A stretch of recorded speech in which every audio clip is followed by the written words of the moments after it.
Welcome to another episode of the Devil's Rest Book Club, where we dive into the details of Christopher Ruocchio's Sun Eater universe. I am your hunchbacked, heterochromic, high-level member of the Holy Terran Chantry on a Mesh, host Cameron, and with me, as always, is the high palatine of our podcast himself, Drew. Drew, how you doing? I'm doing wonderful, and today we're going to be covering chapters 56 and 57 of the first book of the series, Empire of Silence. We decided it would be the right thing to cover these two chapters together before moving on due to the length and the breakdown of the story. So just focusing on two chapters today rather than a normal three. So where did we leave Hadrian and Valka at the end of our last episode? So we had a lot happen in our last episode. We had a very wonderful, witty dinner where Hadrian gets one over on Gilliam Vas. We have some fallout from that in the following chapter with Gilliam Vas threatening Hadrian.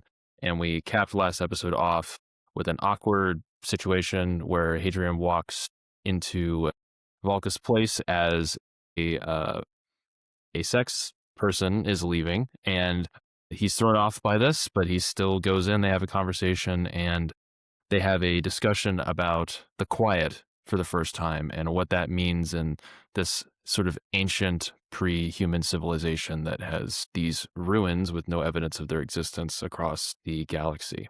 And that is where we left off with the biggest question mark of the series so far. No doubt. And that's where we begin chapter 56, Witches and Demons. So Hadrian is in his moment thinking, he feels like a big man on campus standing up to Ligeia.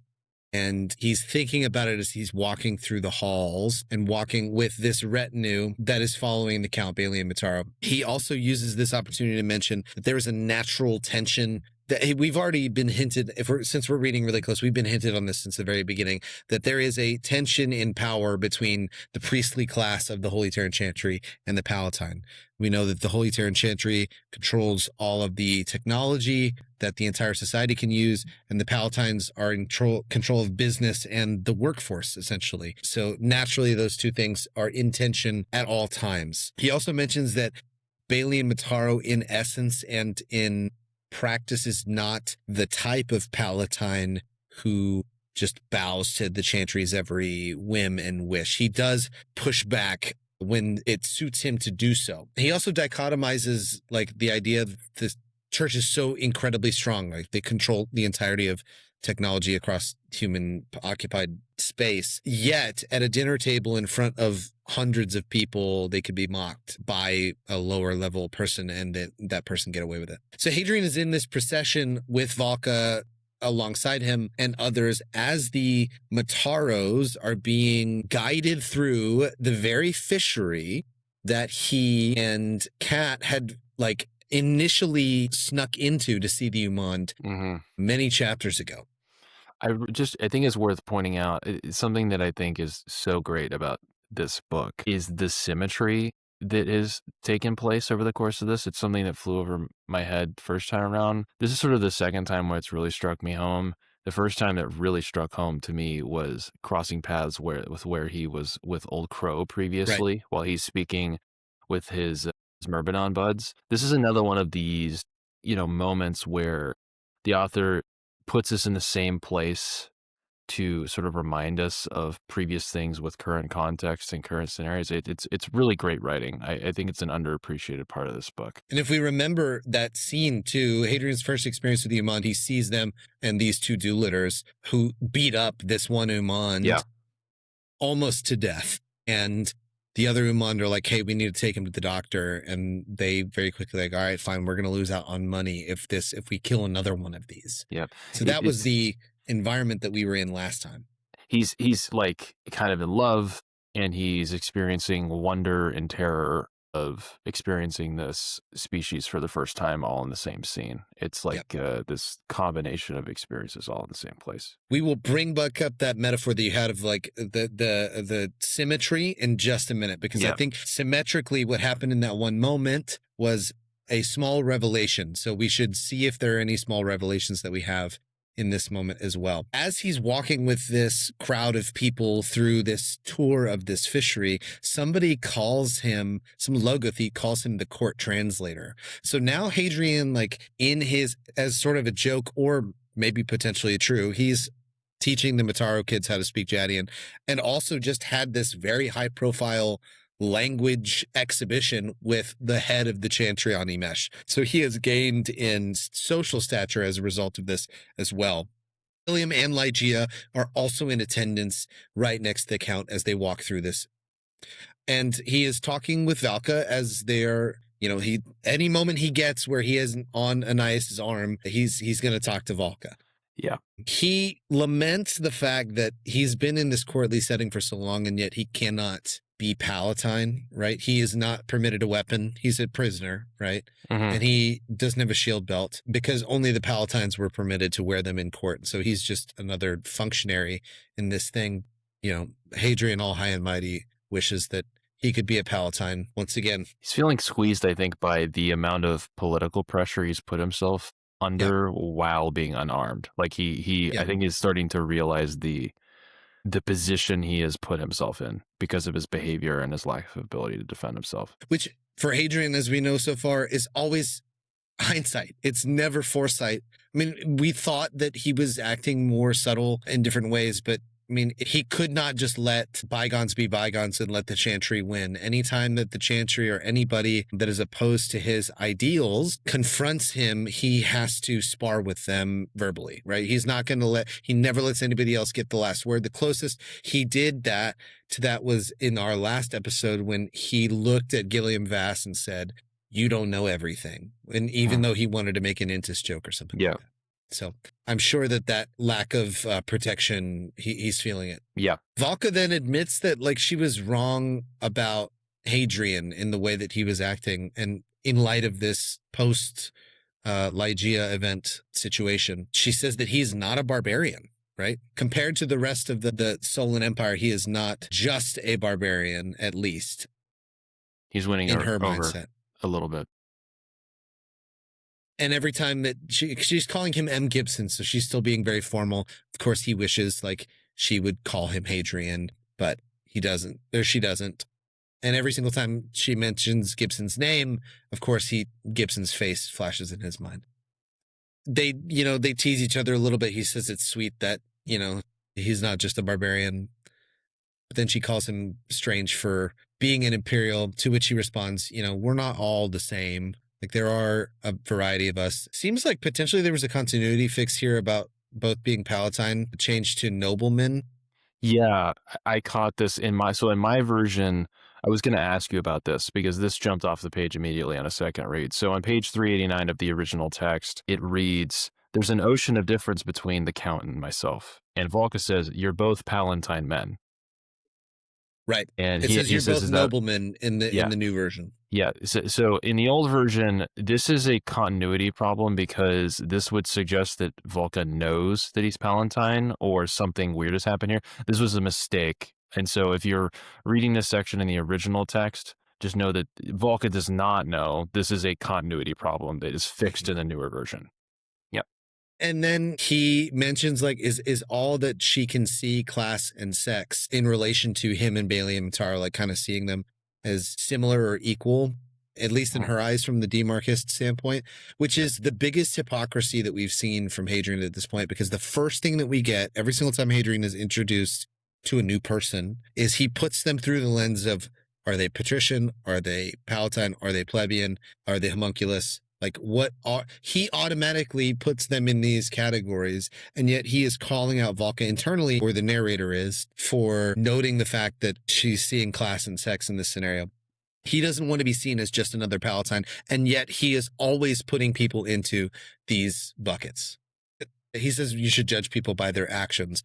Again, there are some really endearing parts of Hadrian at this stage in his life and in this book, and there are some really frustratingly hypocritical, young, brash, arrogant pieces of it. This whole internal monologue and their discussion around how to judge people strikes me as a very immature side of him as he's growing older. What jumped into my mind here actually was Old Crow again.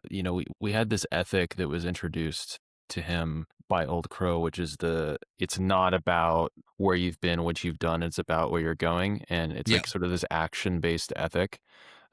This feels like almost like Hadrian's moment of trying this ethic out a little bit, of like trying to embody something different. This book is a lot about him kind of trying on different values, different systems, sort of integrating parts that tend to make sense while trying to get rid of the parts that are too cruel or something like that, with taking pieces from his dad, being Or where totally the broken world is down. too cruel against that ethic too. It breaks it Yeah. down. Yeah. Yeah. And so like if the ethic is too naive and can't exist in the actual world, then maybe it needs a more pragmatic refinement to it so that something about the ethic can exist in the real world. And this sort of feels like this is the Old Crow integrated part here a little bit. Which is an interesting comparison with Valka in particular, because we find out that her tattoos that are on her arm, which is called a Selash, is a genetic history of her clan, right? Yeah. So in comparison to the where you're going being how you should judge somebody ethic to where you've been, she literally has on her body the coding or the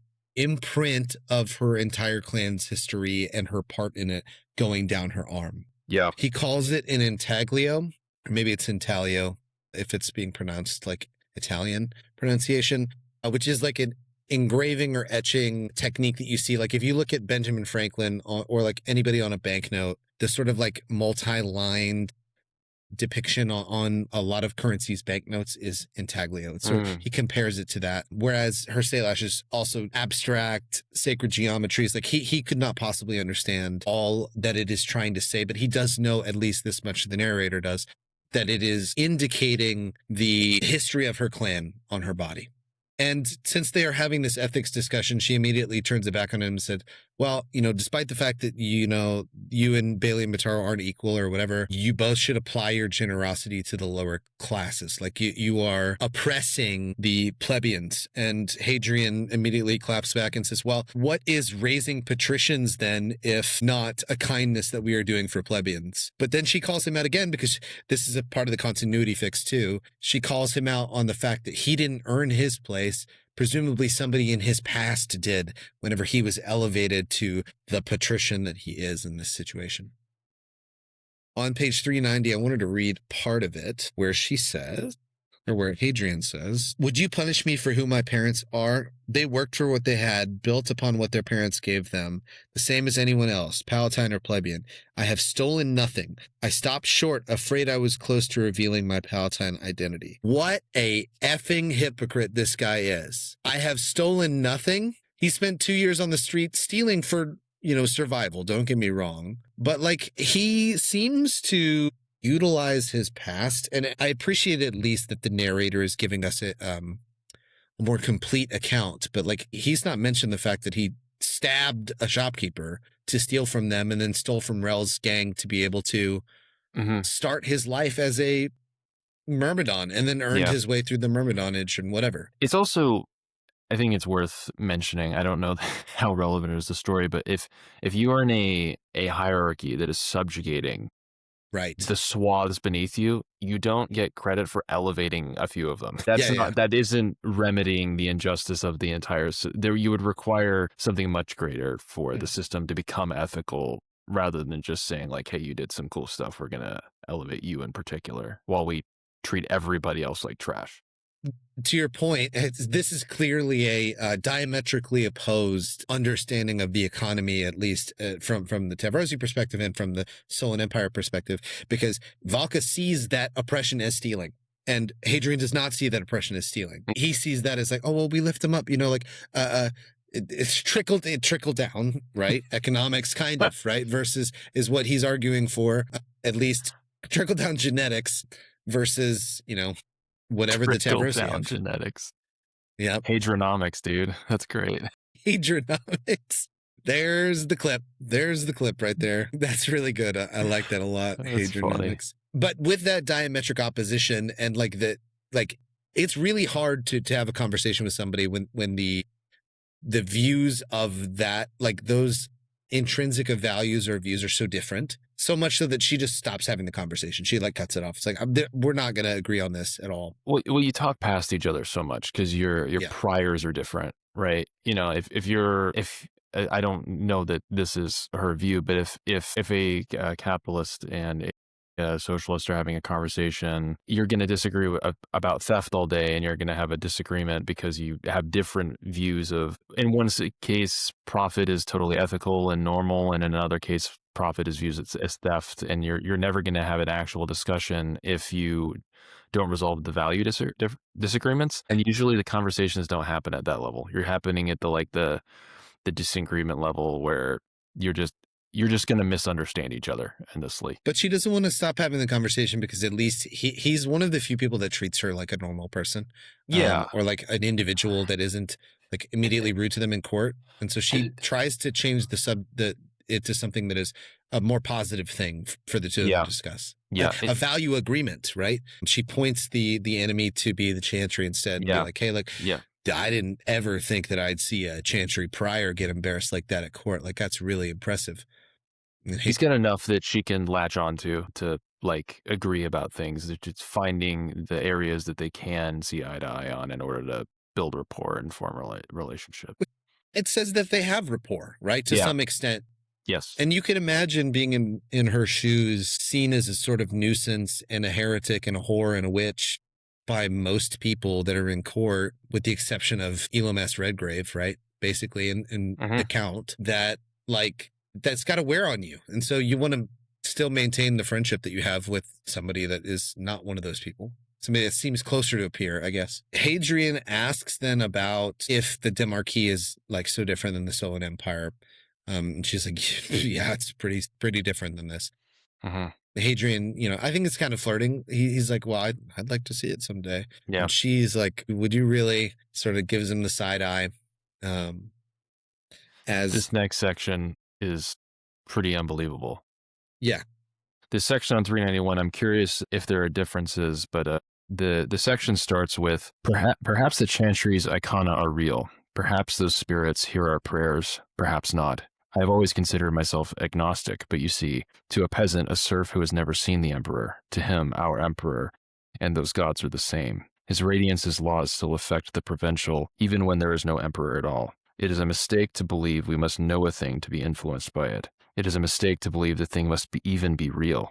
The universe is, and we are in it. And by whatever strange forces move us through time, God or otherwise, our tour of the fisheries brought us to the same warehouse where I had first seen the Umandh years and lifetimes earlier. It hadn't changed, as if the metal walls and rickety catwalks were a museum exhibit, their artful disrepair well tended. Entering, I looked up, half expecting to see Cat crouched nervously on the walkway above. A pang spasmed through me, and I caught my hand forming the sign of the sun disk discreetly at my side. A damned stupid superstitious thing to do. Rest easy and find peace on earth. A sudden laugh threatened me, and I fought it down, imagining what Cat would say to see me dressed as I was in fine silks and high boots. My distress must surely have colored my face, for I caught Volga watching me. Seeing her only made me feel worse.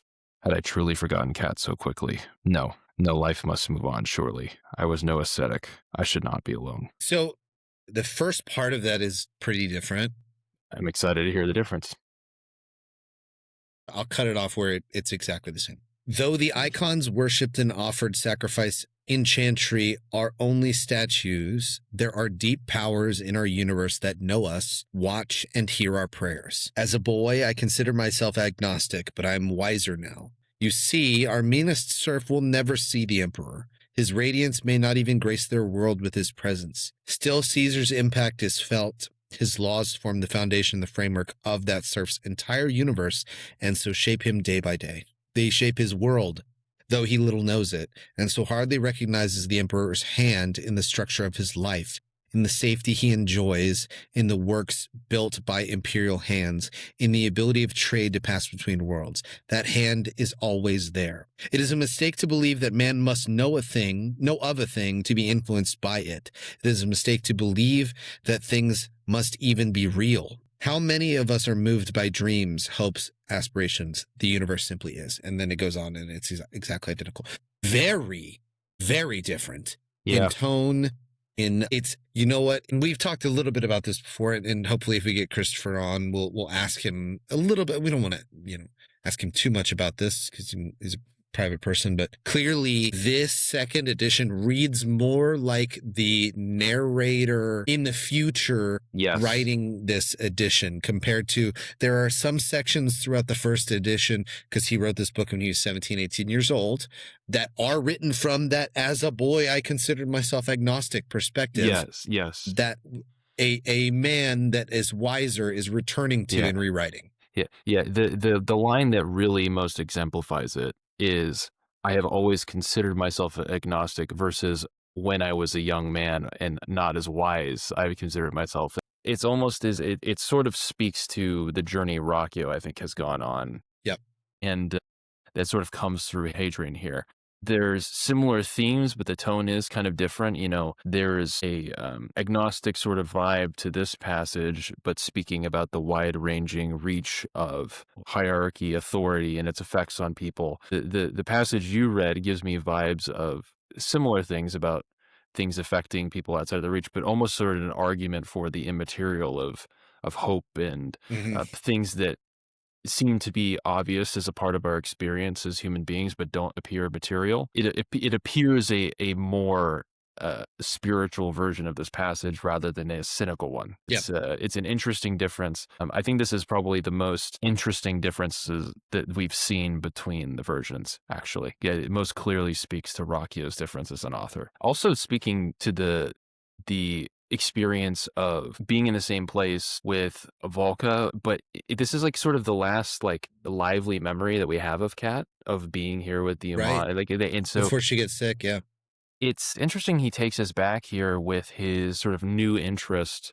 to recollect his old. Deeply fascinating. Kat is a different character than Volca, but it does remind us that, Kat still is going to affect Hadrian, even though he appears to be moving on. He still lives with us. It's interesting to see them in the same place. I'm glad that he did this as an author, because I think us, the reader, have kind of forgotten about Kat a little bit too. So to bring her back into this context makes sense. The symmetry again. Yes. It shows us like the feelings that he's having returning to this place and keeping quiet, because he's the only one that knows that he's been here, presumably. I think it is showing off the entire building to the Count and walking him through. So clearly, something I didn't recognize earlier is that Engin is not just responsible for Ulakil and that alienage. He's responsible for a large portion of the Umandh and their movements on the planet. So his reach extends to even this fishery and the alienage at Ulakil. We get some world building and find out that there are 8 million Umandh globally on Imesh. 1,700 lived in that shantytown at Ulakil. So there's a lot of Umandh on the planet. We don't know how many people are on this planet, but there's a lot of Umandh on the planet that are being subjugated here. Hadrian also looks at Bailey and Mataro and remarks at the fact that this is a huge man. He's a very large palatine, broad-shouldered, big, tall, one of the largest that he's ever seen. And yet he looks at the Umandh who are in the corner of this room and they dwarf him. We find out that they're 9 feet tall. I don't think we'd gotten that description of them so far. These are 9 foot tall, 3-legged, corally skinned beings that echolocate and have cilia coming out of the top of their heads. Hadrian, as Engin is talking about the economics and how things are going, can't stop thinking about the sale of the Umandh to this other planet that Engin had mentioned the last time that we'd seen him on the page. And he compares it to what seems like a common practice in this society, where men order homunculi wives who are crafted to fulfill their basest desires. So they go and they order, the mail order bride is one thing for a visa or whatever, right? Being able to pick and choose the model of your wife that shows up as a human is like next level eugenics.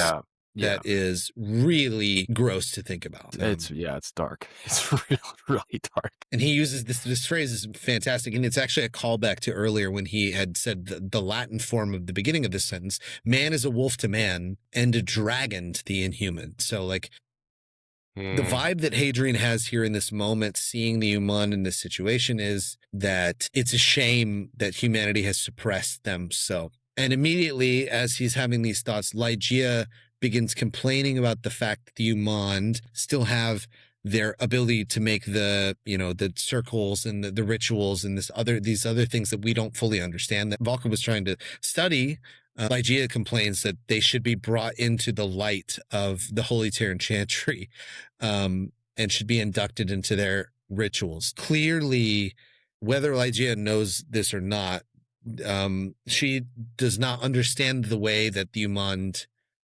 think. From what we know about the Umandh, they operate in sort of a hive mind-ish way, like where they synchronize frequencies. One is feeling a frequency and they all synchronize with that frequency and they all do that task. You can't just use the tablet to create words and be like, you need to worship Mother Earth, right? Like the concept of Mother Earth isn't going to get to them. And Valka also gets pissed at the fact that like, they're not even from Earth. Why would they worship the Earth? They're not from Earth. They don't even know what the Earth is. And she even says, you'd have better luck getting rats to worship cats, which is a big like statement saying, okay, and you'd getting a prey to worship a predator, you have a higher likelihood of doing than getting the Umandh to worship the Holy Terran Chantry. What's interesting to me is what sticks out is that there isn't a ton of response to Valka when she's making these comments. It really got me wondering about, you know, if the strategy is really kind of to just ignore Volka when she says stuff like this, because they're in a kind of a precarious position here where, like, if they went further into this discussion, the level of heretical stuff Volka would say probably just amplifies as they engage in this discussion. Which puts them in a more and more awkward position from the Chantry's perspective, right? Because if they push back and she starts pushing harder, she still has the same diplomatic status and is saying more and more out of line stuff and making it more problematic for them to let her get away with it. And so I'm really just kind of curious if their policy just internally, whether spoken or not, is just like, we're just not really going to respond to this Tevrosi lady because it just invites more of this nonsense that we can't really deal with. It really made me appreciate the awkward position that they are put in with a person who can talk this way and they can't really punish in the moment in the way they would with anybody else. Who is also kind of an unknown entity for reasons that we'll find out in not too long.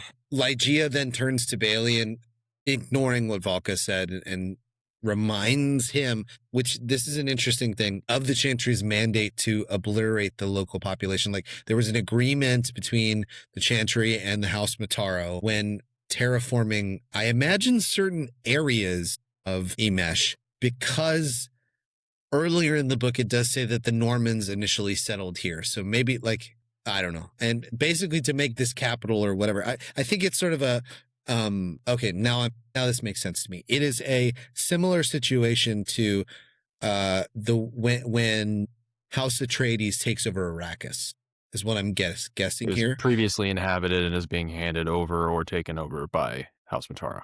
Which there was a different capital, right? There was a different city that the Harkonnens did their business out of that was not Arrakeen. I don't remember the name of the city.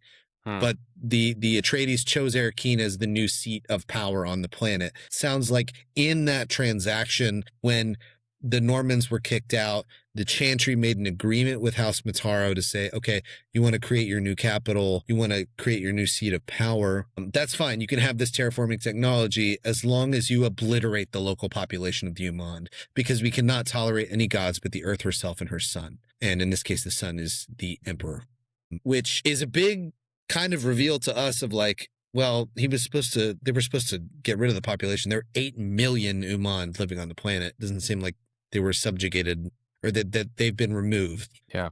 It's for me, it seemed like, I don't know if there's difference. It's like the thing that needs to be obliterated is like the culture that they have. And like they can exist on planet, but not under certain conditions. Like they can't have worship of other icons or something like that. The quote I have is, the native culture must be obliterated. Take the children from the parents if you must, but we need no rebellions. We can tolerate no god but the earth herself and her son. This is meant to mirror the sort of situation that we have with imperialism on our world, right? Where there is a lack of understanding by the occupying force of what the purpose of the native culture is, and a desire for assimilation such that you just wipe it out. Yeah, well, it seems like it's almost, you've got the demand from the Chantry is like a cultural genocide, like get rid Yeah. of everything. But it's Yeah. so untenable that it will likely lead to a full-blown genocide because it's just impossible to like demand a population with different values, in this case, literally different forms of communication, adopt to yours, or they're gonna like what you're just gonna ramp up the subjugation until they have nothing left. That's sort of, I think, what Volk is protesting here. Is like, because like you're literally just going to like Murder them. have no Umandh left if that's what you want.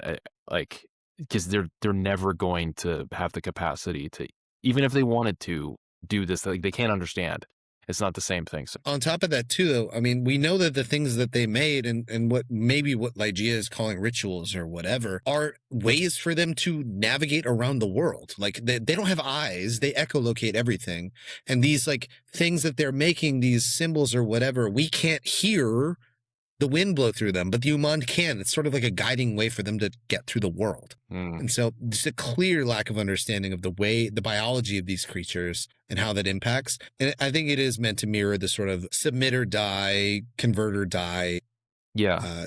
It's Ethic. the intense black and white dogmatism that's forcing them down a particular path. That's right. Completely blind to information that would sway them, right? And blind is a good term because they may know, but they may be willfully blind to the situation, because in this conversation, Hadrian concludes that Ligeia and Gilliam must know that the Umandh could not possibly have created Kalaga.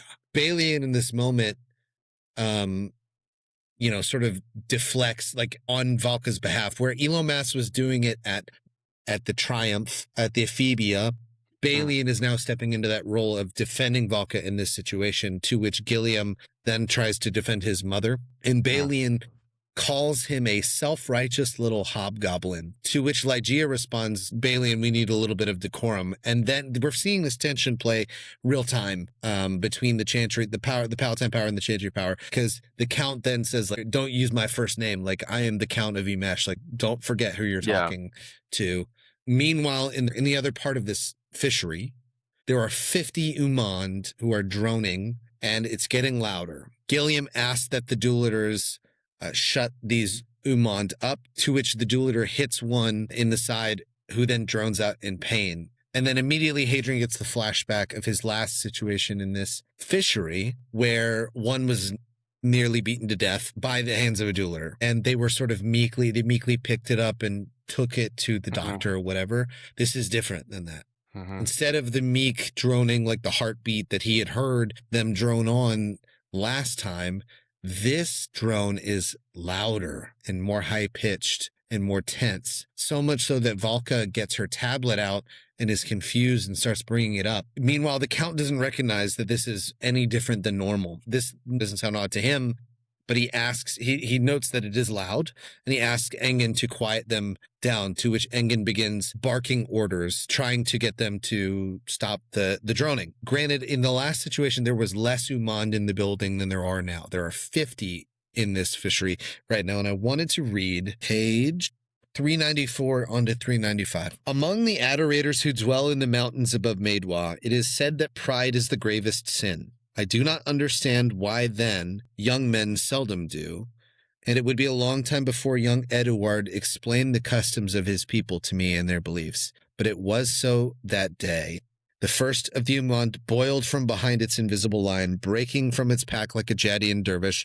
It spun, twisting on its 3 legs in a strange whirling charge, its own drone stretching to a high shriek as it threw itself toward our party like a frenzied beast. It caught one of the Count's guards, wrapping its tentacles around the man and falling atop him. They had counted on their weapons and 1,000 years of oppression to cow the creatures. Pride. The dam broke. And then the Umandh began flooding this situation. I want to rewind a little bit, because the world building here is a big thing.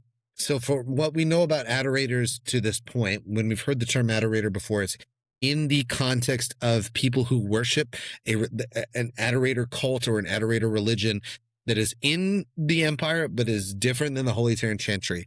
We know that what are they called? The Siddharthurians are an adorator cult. We know that Christians and Jews still exist on older planets too. So we can assume that this is an older religion that isn't one of the Holy Terran Chantry, in which pride is the gravest sin. So we can assume that there is this person who is from Maidwa, from the mountains above where Devil's Rest is, that is believing a Judeo-Christian worldview whose name is Eduard. That's what we've learned in this situation, which this stuck out to me. It was like, whoa, this is interesting. I didn't catch this on the first. Yeah, no, I didn't either. Go through. Yeah. So pride and I'm just assuming that based on the fact that like pride being the fall of man is a very Western Judeo-Christian idea. Yeah. It works very well here because being in this situation, there is a pride required to be a ruling class amongst. Being this outnumbered in this impractical of a situation, announcing that you're the lord of the planet, just completely blind to the fact that the moment you cannot subjugate and rule an entire population of people and then put yourself in a position where you are outnumbered and they can harm you. Unless you are thinking that you are so much above them or they are so small that they're no threat to you. And there is the pride. These are 9 foot tall, cylindrical, 3-legged beings with multiple tentacles coming out at the top of their heads. And we're about to find out how truly horrible they are because all 50 just rush this group. Gilliam immediately in the moment grabs his mom, shields her, and runs away. The rest of the guards begin shooting and interpose themselves between this bunch of Umandh and the Count and his children. They are using their tentacles. The Umandh are using their tentacles to like grab these soldiers and crush and break bones. Hadrian remarks the fact that he hears bones snap. Dame Camilla, who is like the night lictor of Count Mataro, sees Hadrian and Valka and order them to come with her as the rest of her guards bring the Count outside. In this moment, Valka is really, really cool under pressure. She's not letting the moment get to her. She's not freaking out. Hadrian is like, give me a weapon like right now. I'm not going to shoot your Count. Like I'm going to defend ourselves.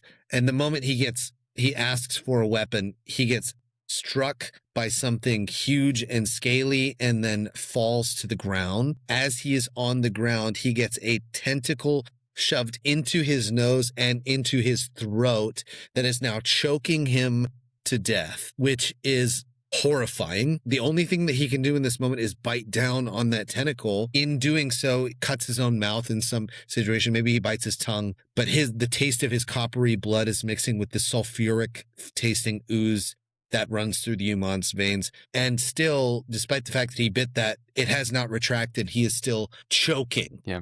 I want to read this section here because this is just a really cool section. The pressure was too great. My every limb felt stressed to breaking, and I imagined glass pillars splintering under weight. At once I went blind, went weak, felt the world slipping away. Would that I had died there and spared the universe the stink of me. Another monster strangled in its crib, snuffed out before I could be inflicted upon the universe. The blood slowing in my ears carried with the sound of tramping feet, the fall of starships and the burning out of suns. The world faded into darkness, the true dark of which the chanters sing. White faces bloomed like flowers in that darkness, only to be snuffed out and blown to dust. I saw my father's face and Crispin's, Cat's and Valka's and my mother's and Gibson's, nose slit, back straight, eyes undimmed. He shook his head. Go back, he said, then shrank into shadow, leaving only green eyes that turned into glass, to starlight, to darkness, and no more light. What? Crazy, dude. It's so crazy. It's even better in my version. Show me. It's similar. It's very similar. Some things have been added to make the moment even better. The pressure was too great. My every limb felt stressed to breaking, and I imagined glass pillars splintering under too much weight. At once I went blind, went weak, felt the world slipping away. Had I died there that day, Gododin's sun might still be shining, and the men and women dead there and atomized still alive. though the war raged on to horrors greater than any I wrought. I might have been only another monster strangled in its crib, snuffed out before I could be inflicted upon the wider universe. The blood slowing in my ears carried with it the sound of tramping feet, the fall of starships, and the burning out of suns. The world faded into darkness, true and howling darkness that is always there, waiting to embrace us. White faces bloomed like flowers in that darkness, only to be snuffed out and blown to dust. I saw my father's face and Crispin's, Cat's and Valka's, and my mother's, and Gibson's nose slit, back straight, eyes undimmed. He shook his head. Go back, he said, and then shrank into shadow, leaving only green eyes that turned to glass, to starlight, to darkness, and no more light. Whoa. Yeah. So he's choking to death here in this situation and passes out, presumably. It's unclear. But he then wakes up, and every single time we hear light, we have to look at it through a very particular lens.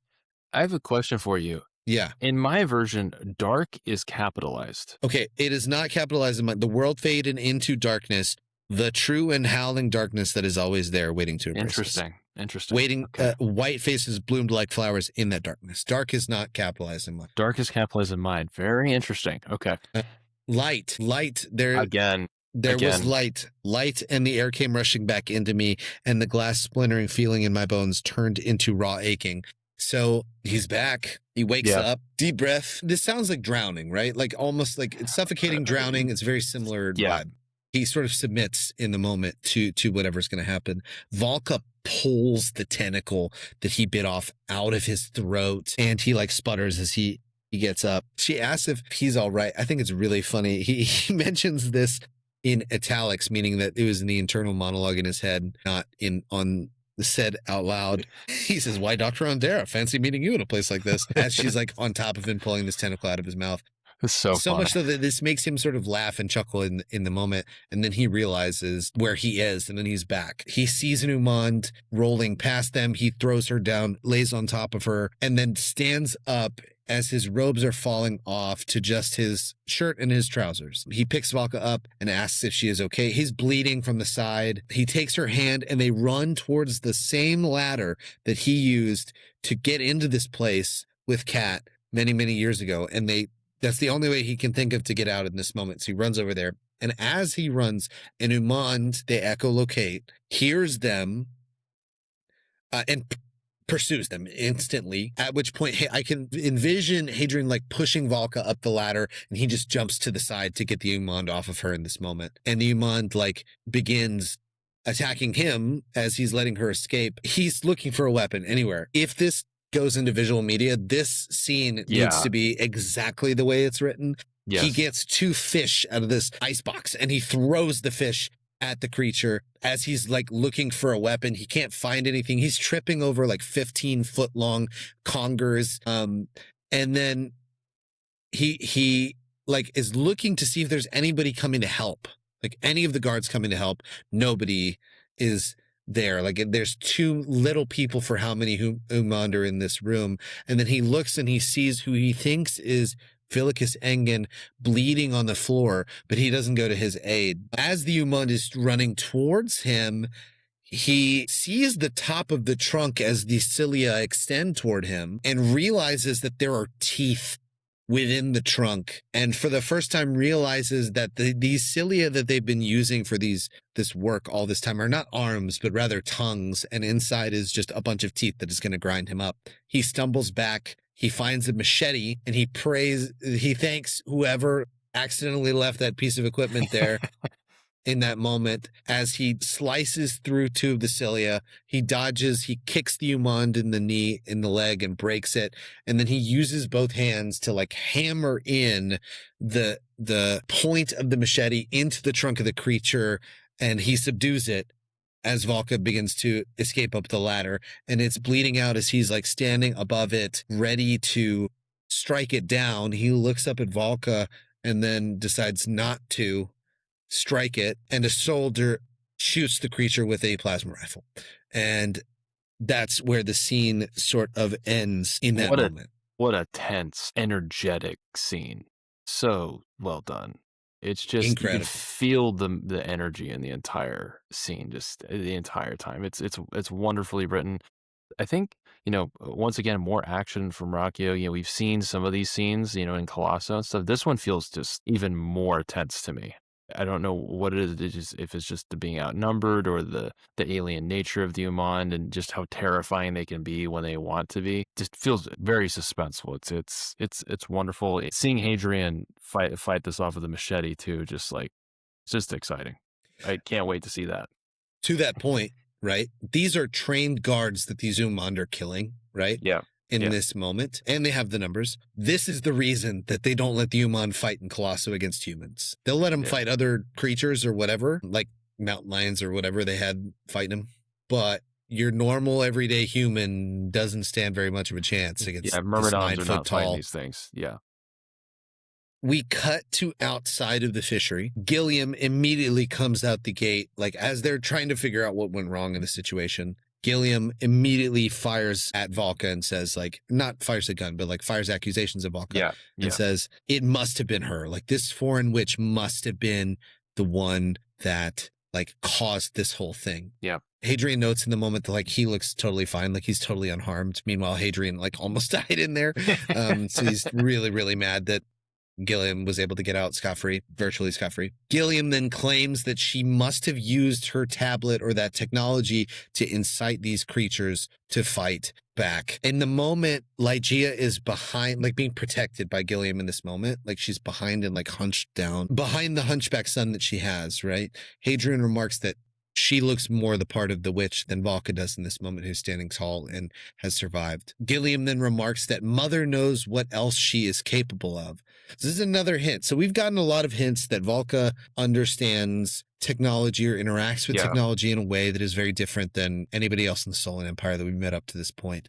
The fact that Mother knows what else she is capable of is an indication to us, if we're reading closely enough, that Valka has access to technology that the average citizens or average palatine in the Stolen Empire do not, but they are protected by their status, essentially. She's been called a demoniac, a heretic, whore. This is another indication that the gatekeeper of the technology knows what Tavrosi are able to do. The Count immediately waves this line of questioning and argumentation off, saying, we've used the exact same tablets that she's using for like hundreds of years. So she doesn't know anything that we don't know with regards to these things. Like any duelator has access to the same exact thing that she does. But Gilliam's like, well, she must have, with some sort of Tavrosi device, like she must have perverted or like made it demonic or whatever.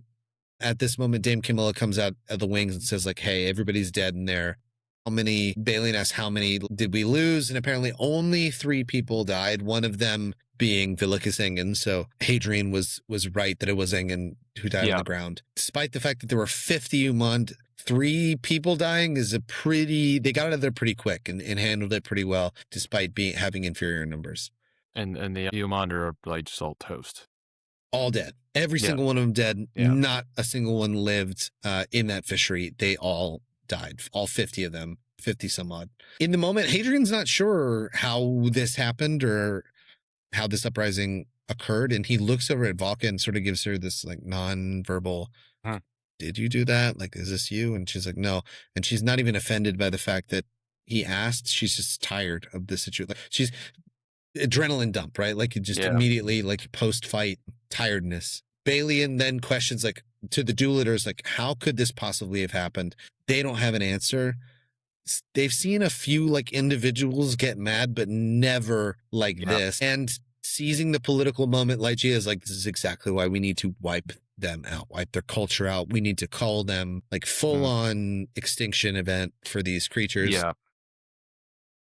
Valka offers a different potential reason why they were targeted in this moment and they acted this way. This situation did not occur until after Balian had told Ligeia that he was the Count and not, don't forget who's like number one dog in charge here. So maybe, I mean, these creatures only hear, they do not see. Maybe they understand Galstani more than we have given them credit for. And if that's true, that is quite the reveal. Because, I feel sort of like we've been a little bit ping-ponged back and forth with the Umand and how intelligent are they and what are they capable of? Maybe they're really smart. Maybe they're like smart in a different way but can't understand. This would be like a really interesting development if this is true that they can understand their language and yet they can't speak it and they still have this hive kind of thing, that has pretty serious implications for this planet, actually, that they were capable of something like this. You know, Legia kind of going scorched earth a little bit. If that's true, from their perspective, could make sense. That would mean they're capable of a lot more than they previously thought they were capable of. Yep. The thing is, we never get an answer to this question. It's never answered. So all of this speculation that's happening on the pages, as far as we understand this situation occur. Gilliam obviously doesn't think that this is the case. He continues to blame Valka, saying that she's the reason. Balian, to Valka's credit, is like, you have no proof of that. Yeah. And like, let's keep the conspiracies to a minimum until we get back to the castle at least. To which he responds on page 399, what other explanation could there be? Gilliam limped forward, mopping his beaded brow with the kerchief from his sleeve. He pressed the kerchief to his chest. She's a foreigner, lordship. This kerchief thing, by the way, I think I figured it out, what it is. Okay. It's his makeup. He's dabbing the makeup from when he's sweating. So I don't know if the coffee related color smell thing is still related to it, but like in sweaty situations is when he's like dapping his face. He's keep fixing his makeup from. Yeah. That's genius. That's so good. You can see the character in the movie, and the movie hasn't been made yet. It's very similar to have you seen Casino Royale? Yes, where he's like coughing. All right, he like has the bleeding thing that he had. Yeah. The kerchief, whenever his eye bleeds a little bit, right? Yeah. Same similar vibe. He pressed the kerchief to his chest. She's a foreigner, lordship, a demarchist witch. My mouth twitched at the word, the Chantry's label for anyone who flirted with the hated daemon machines without their divine consent. How easily it tripped from Gilliam's lips. So this is confirmation that this is technologically related. Why Valka is seen as a witch, right? The use of technology. Yeah. Hadrian offers a different option here. Like, it could just be the fact that like they were outnumbered. That could have been totally the situation. It could just be them rebelling. Because the indication that we got last time whenever an Umandh got beaten up is there weren't 50 in the room. There were like 10. Mm-hmm. They had such a vast amount of numbers on the humans in this situation. They got freaked out. That we also know that in some respects, when one individual begins droning something, it has an impact on other individuals. One is hungry and they don't stop until all of the collective are fed, right? They go gather food until every single one in the collective is fed, and then they move on to a different task. So Umandh B may not be hungry, but he's going to get food anyway. Yeah. So when one freaks out and goes berserk, you can imagine that infects all of the other ones that are in the room. Mm-hmm. You can imagine it's almost, it could be theoretically, if we remove the complexity of, he announced the thing, it could just be like essentially like an immune response where like the one, because of the context, one is being injured, one is being attacked or whatever, then the entire swarm, because it's there, can actually swallow the attacking force. I recommend everyone go watch this show on Apple Plus if you haven't seen it. Pluribus, just go watch the show.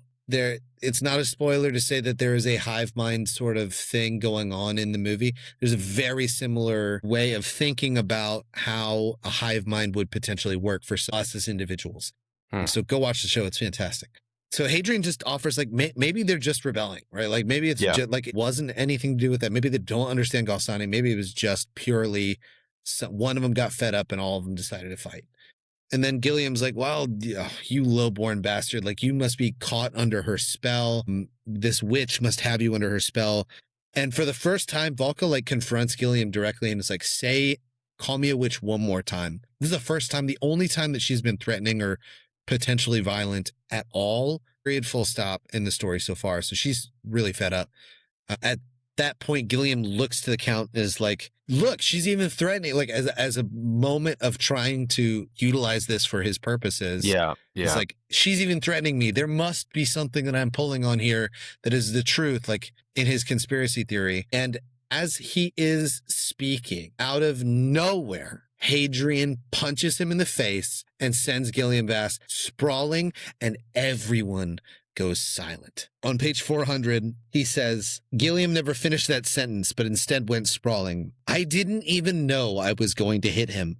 The thing happened of its own accord. I stood above the priest in his tangle of black robes, shaking out my bruised fist. About us, everything was still. Everyone silent, stunned. I didn't feel rage or contempt or even hatred. I felt clean, justified, righteous. I rubbed my knuckles, torn side momentarily forgotten. I took in a deep breath, pushed the air out through my nose. That's quite enough from you. Hadrian has this mode that we've already identified with Crispin, that once you reach that threshold, we don't even see it happen. Like, we see it boil up with Crispin as he's pushing and pushing and pushing and pushing.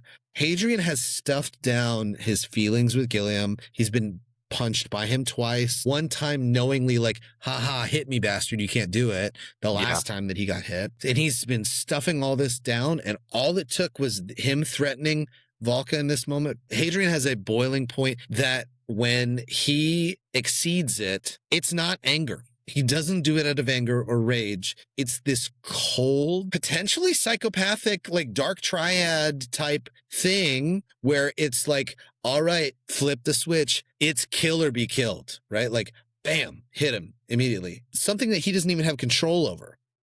Yeah, that's the interesting thing is that, you know, we've had previous rage's blindness moments, right? Yeah. This feels different in some sense because it's automatic. It happens instinctually. And he tells us that he has this self-righteous, just feeling with the automatic action, right?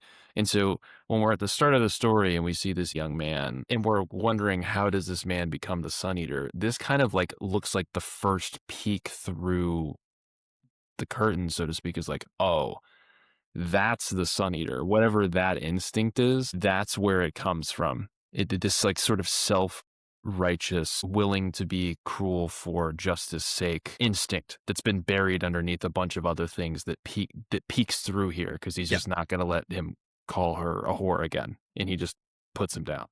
Which is living up to his ethic, and so he feels righteous in this moment. Yes. To everybody else in the situation, this is heresy, what he is doing, right? Yeah. So the dichotomy of the self-righteousness in violence that Hadrian has in this moment is the monstrous trait, like you mentioned. At the same time, he is doing this as he is punching a member of the Holy Terran Chantry. And from a societal standpoint, that could not be more sinful in that moment. Gilliam immediately is like shocked. He's like, you hit me. Like, he cannot believe that Hadrian hit him in this moment. Yeah. Hadrian's like, yeah, I'd do it again. Apologize to the lady. And Valka's like, but what are you doing? Like, I didn't ask you to do this. Like, what the hell are you on about? Yeah. Gilliam immediately orders the guards, like, hey, seize this man. He just punched the second highest member of the Chantry on this planet. All the guards are like, And this moment is interesting because I think some of the guards are read into the situation of who Hadrian is. Yeah. Because they don't know how to react in this situation with power. They look to Balian and are like, what do we do? To which Balian at the moment is just like, God damn it, this guy one more time. Like, can't give me a break. This guy is so exhausting. Like, I cannot, every time I'm around this guy, I swear I'm growing older. And Hadrian's like, no, he looked every one of his Palatine years in that moment. Hadrian raises his hands, points to Balian, and says to Balian as he points to Gilliam that he gave offense. And in doing so, he is observing the forms, the correct forms, using the correct verbiage for everyone to hear, as he says that since Gilliam gave offense, Hadrian demands satisfaction. The counting in this situation, he sees the line that Hadrian is trying to get out of at this moment. The only way that he can get out of this situation now is by asking for single combat, but he has to pretend to be surprised. He confirms in front of everybody, like, are you asking for single combat? Hadrian looks at Valka. Obviously, she's talking about how the Colosso is terrible and unethical, and she's totally displeased in this moment. She's not happy about this at all. We started with her saying he's not a barbarian like everybody else. I'll remind the reader. I didn't think about that. Yeah. The beginning of the chapter, he's not the barbarian. Yeah. And at the end, the only way he can proceed forward is by calling out a duel between him and Gilliam. Hadrian then reveals to the crowd that this is the second time that, like, I'm justified in doing this. Gilliam has assaulted me twice before. Once when I was trying to go see the Cielsen, Okay, heresy. And then second, after the dinner, the scene that we had as he's walking towards Valga's apartment when he gets punched in the face and William says, you can't punch back, you SOB or whatever. Gilliam then looks to him and says, you have no right. And Lygia steps in and is like, yes, Gilliam's Palatine. You don't have a right at all. Hadrian then turns to Balian, who is recognizing in this moment what he has to do, pulls the ring from his necklace and says, I told you, Your Reverence, you don't know everything. And then we just end the chapter there. Just the mic drop, dude. Oh my God. Great writing and not having to reveal the fact that he is Palatine in this moment, and a good callback. But clearly he now has let everybody know that he is Hadrian Marlowe of Delos. He is a Palatine, one of the Emperor's own peerage. This is when he reveals to the entire world, Hadrian Marlowe is back. And that's where we end chapter 56. There's this thing that has started to happen more and more, which is that Hadrian gets himself into trouble, and then to get out, because he pushes himself into a position where he cannot get out of anymore, that he has to double and triple down and just push as hard as he possibly can to cram straight through the situation. Always forward. Always down. Always down. Yeah. Just straight through, because he is either going to be crushed by the consequences or he's just going to rip the whole thing apart. Yep. Bull in a china shop. You think the guy gets a little bit of subtlety and understands the situation, and then he just blows up. And then he's punching entices all of a sudden. It just gets out of control. And that's where we begin chapter 57. Second, Hadrian begins this chapter going to the Colosseum with a guard escort. So the moment he reveals himself as a Palatine, he's afforded more freedom than he's had for however long that he's been in the castle, because now he's leaving the castle with an escort of guards by himself, not with anybody else. He notes the fact that he's basically got an hour to do this before he has to be back. Presumably this is kind of like a bond situation, right? Now he's started this thing. Now we're in a legal situation. We have to do this the exact right way. He decides to go to the Colosso into the Hypogeum. And as he does so, it's been a while since he's been here. So in his new finery and his clothes, he's going and checking out his old stomping grounds. He immediately notes that Erdro's bed, somebody's already in it. So the guy who died when he was looking down upon Colosso, his former, not friend, but compatriot, somebody else is already in the new bed. He also notes that his bed is gone. All his bed and effects are gone. And, things move pretty quickly in here. As he is making this movement into the Hypogeum, he's thinking about the consequences of his actions. Crap, now I really have to go and have to have this duel and I could potentially die tomorrow. And then notes, well, this is even going to be more difficult. To go to war is easy. I'm more terrified of what's next in my immediate future. To make peace is hard. And we find out that he goes and he visits Switch. And I see it very, very well written in this moment as he's walking up towards Switch, who's reading a graphic novel. All the people around Switch, the chatter that's happening around Switch, the normal everyday thing, starts to go quiet. And that as the moment that all goes quiet, Switch is alerted. He looks up and his face brightens and darkens at the same time. And he's like, the F are you doing here? Hadrian pauses for a moment. He doesn't know how to deal with the situation. And in a very tactful moment for Hadrian, doesn't give an excuse, doesn't give anything. He just looks at Switch and he says, I'm sorry. The perfect way that you could have started this reconciliation. Yeah, we've been waiting for this moment for a while. He's been unable to make this happen thus far, whether through Switch's absence or his inability to just roam here freely in this way. And, he's had a long time to mull this over. We talked at the previous onset of their sort of last conflict about, people need to take time away to process things and have a break. And he's had a long time at this point to think over this situation. And the thing that he's landed on is that he just needs to apologize. Yep. Rather than arguing the details, he just jumps straight into it, doesn't try to excuse or explain. He just immediately apologizes. It's wise. Switch then looks at the guards and is like, I heard from Polino, you've been in the castle and that you haven't necessarily been free. Hadrian's like, yeah. He then asks Switch an important question, which is if he will be his second. And as he is asking this and explaining the situation, he tells Switch the entire story except for very particular things that he leaves out, which are Cat. He doesn't mention Cat at all. He doesn't mention getting beaten up by Rells's gang. And he doesn't mention the woman I left half dead in the shop. This is the first time we're hearing this shopkeeper was a woman. So now that That's a fair. colors the whole thing back at the robbery very differently. Yeah. Like I guess I just assumed it was a guy because he stabbed him. He Yeah. stabbed a woman and left her bleeding to death as he's trying to do this. That changes how we perceive this person. And he is purposefully not saying it in this moment where he's coming clean to Switch. Yeah. Granted, plead the fifth a little bit, but like he's a palatine and he stabbed a woman, a plebeian woman. Yeah. Yeah. For money. For money. And so earlier last chapter is like, I've never stolen for anything in my life. You bastard, you stabbed a woman. Like you left her bleeding in her own shop. Oh my gosh.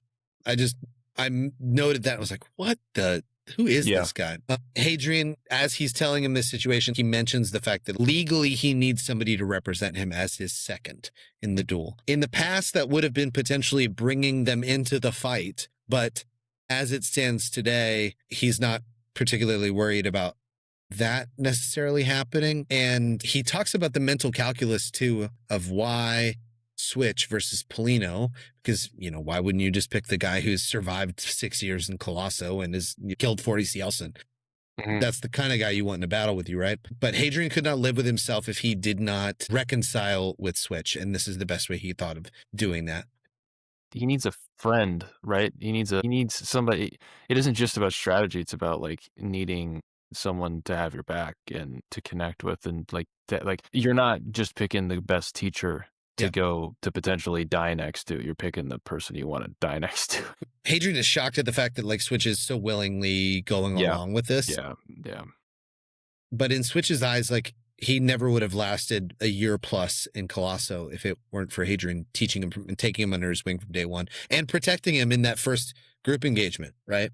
I think it's worth mentioning here that, if we put our best foot forward in a relationship to try to reconcile, if it's a healthy relationship, it usually doesn't go as bad as we're anticipating it going.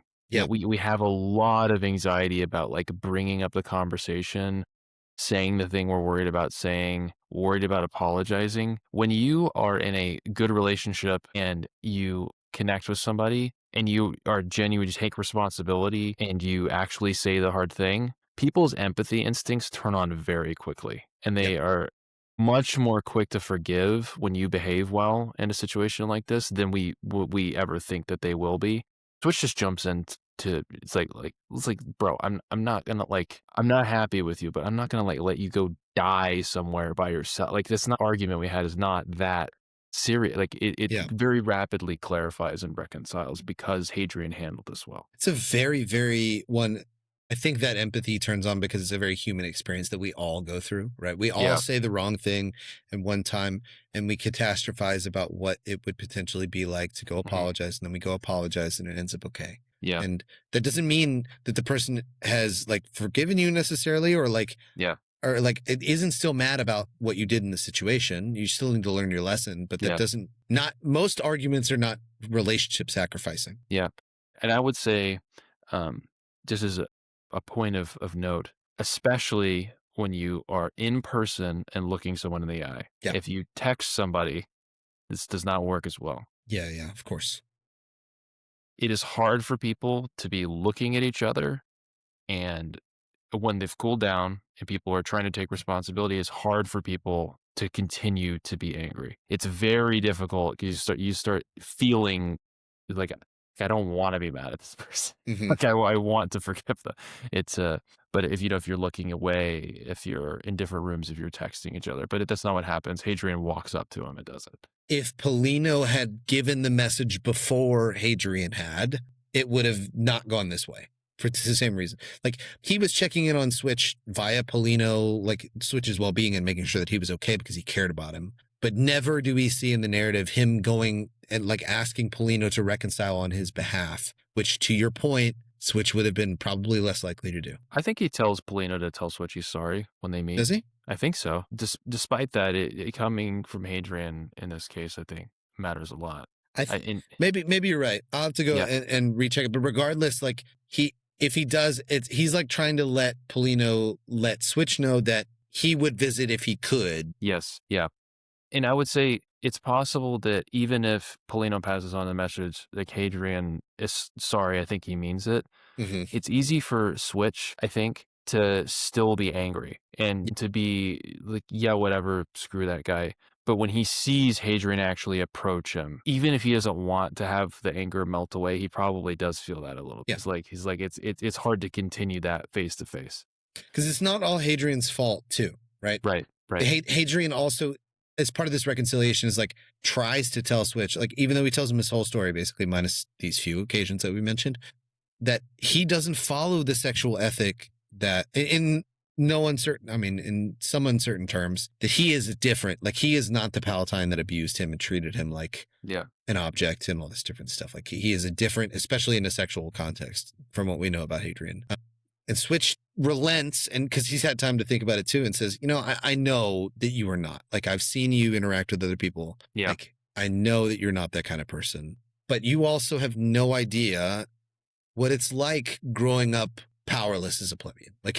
Hadrian, even though he's been on the streets and stuff like that, he mentioned the freedom that he had to like not follow society and whatever. Hadrian does not know what it's like to be a plebeian, short of his limited time in Colosso, does not know what it's like being a serf-bound plebeian or whatever. Hadrian had a choice in a way that Switch never did, right? He didn't have to run away. He could have stayed. He could have behaved differently. He could have opted out of being on the street at any time if he just wanted to present his. He had more options. He voluntarily chose some suffering because he thought it was the right thing. But that autonomy isn't afforded to people that have a different background than Hadrian. Even his genetics gave him a privilege to where he didn't die in the sewer like Cat did. That's right. And the flip side of just saying the simple thing, Switch, as Hadrian is like, hey, I'm not that guy. Like I want you to know that. It just says thank you, and they move on. Right, like that. The mirroring of the empathy is very, very satisfying in this moment as they begin their reconciliation. Switch then asks, after they have their diatribe of like, why pick me versus Polino, Switch asks what the priest said to piss Hadrian off so much that he punched him. And Hadrian said he insulted a lady. Switch is like, classic. And then he talks about the fact that Gibson's like just like so melodramatic. He's basically Zorro, right? Defending a woman's honor is why you punch. Yeah. Like, golly. It's like, maybe his Switch is like, hey, maybe just if you're lucky, this will get her hot and bothered in the nethers if you beat him up nice and good. And Hadrian's like, oh, I don't plan on killing him. That would make her very, very upset. It would do the opposite in his case. But I need you to help me practice. I'm out of practice with the sword. I'm out of shape. And then Hadrian looks at Switch and is like, damn, who's this Myrmidon? Like, who's this? Yeah. It's not this like wayfish little fake creature that I left like a year ago. This is a real Myrmidon. He's like hard muscle and all this different stuff. And like remarks the fact that Switch, despite the fact that Hadrian protected him for a very long time in Colosso during his time there, it just survived for like the better part of most of a year since Hadrian has left in these engagements. So he is a capable fighter in his own right now. Yeah. Hadrian, this is a weird detail that I did not catch first time. I have no idea what it means. Yeah. Hadrian looks at the graphic novel that Switch is reading and gets lost in this picture, this chiaroscuro picture of this Cielcin attacking two humans. And there's this rose on the cover and this hand. It's a weird detail to be left in there do you have any idea what that I have could no be pointing idea, to? and I'm gonna be looking for flowers and Cielcin everywhere as we continue to read. Yeah, because this jumped off to Rocchio does this he does this stuff sometimes where we get interesting details. It's a little unclear, I think, sometimes like what exactly it means. It means something to Rocchio clearly. Sometimes it's just an obscure quote from the guy who was like gave a commencement speech. The guy who was the Twilight Zone guy giving a commencement speech. Sometimes it's weird things like this that are going to make us question and go down rabbit holes for the better part of the next 6 books. He then gets back to the conversation and is like, you know what? All I have to do is get first blood. So we're learning about the way that these duels work. If they draw first blood, you get control, from what it sounds like, to call it off. Like you've won. Like the moment that you've drawn first blood, you get a choice of whether or not it continues to the death or if it's done. And so all Hadrian has to do is just strike first, strike hard, and get him in a, like, prove that he's better, get him with first blood, and then call it off. And that way he'll make Valka happy, and he'll still have his honor. Yeah. this is the moment when Switch mentions like, I might turn the lady on, and Hadrian's like, I doubt it. She's Tavrosi. And Switch, we get this interesting thing with Switch. Like the moment he finds out she's Tavrosi, we've seen him in the group engagement pray to the Chantry's gods, right? So the fact that he punched a priest in the face probably already doesn't sit too well with Switch anyway. But the fact that she's Tavrosi and she's a demoniac, sort of like his face sort of darkens at that a little bit more than we envisioned in that moment. The guards then approach. They say time's up. Hadrian's like, hey, be at this place, meet here. This is where you need to go. And they start walking away. And it's like, all right, I'll see you tomorrow or whatever. And Switch calls out to him as he's leaving, hey, what's your real name? And he tells him, oh, I'm Hadrian of House Marlowe on the planet Delos. Switch is like, oh, that sounds right and proper. Only I've never heard of Delos. And then the chapter just ends. See you tomorrow. Bye. Later. Still calls him Hade at the end instead of Hadrian, which is nice. But that's where we end these two chapters. What a turn we have here. It feels like this is a turning point, a big shift. And we get to have a duel soon on the cusp of something wild, real stakes, ladies and gentlemen. Get excited. I love the action in this, especially in the first chapters. We get a lot of Hadrian monologue chapters and in his own thoughts and relationships. Like Rocchio does not get enough credit for the action sequences that he writes. He writes great action sequences, and man, can he write a sparring session of a conversation. Yeah. In the last episode with dinner and in this episode with the sparring as they're walking to this area with the Umandh, you can see the blows exchanged before the swords have been drawn. It's wonderful. The reason this moment, I think, is built up so much is because of his masterful storytelling leading up to what will be a moment of fighting that has genuine narrative stakes because of the characters involved. It's masterful writing using narrative and action in precisely the right amounts. Well, we will see how Hadrian does in this real life scenario, not a sparring session, a true duel. Yes. On our next episode.